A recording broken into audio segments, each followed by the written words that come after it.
Alrighty, well, welcome. And I owe some of you an apology. I forgot to mention yesterday that we're getting back into the book of Deuteronomy today. If you're new to us, basically we're following a Bible plan that kind of goes back and forth between the Old and the New Testament.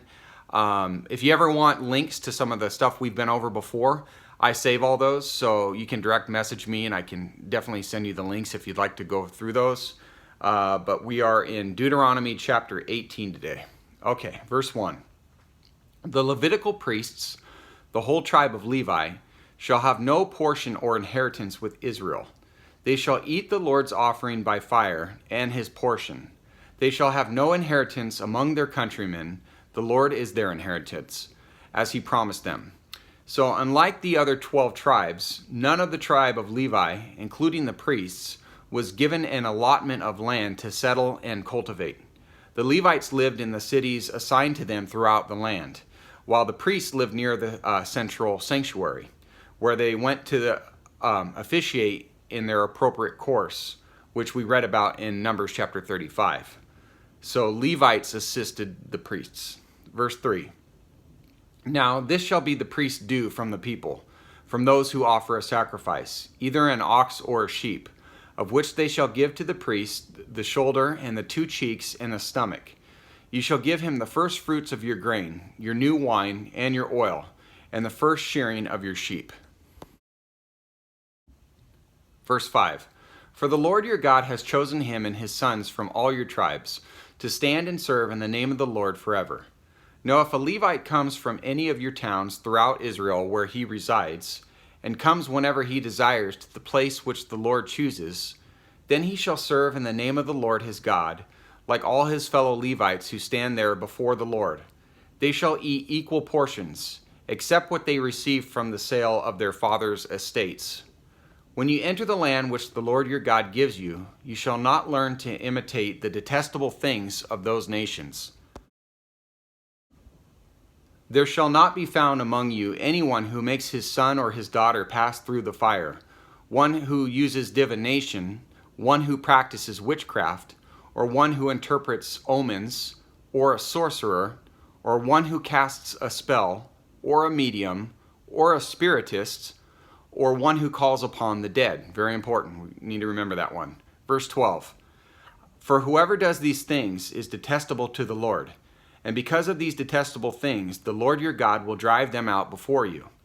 You shall be blameless before the Lord your God. For those nations which you shall dispossess, listen to those who practice witchcraft and to diviners.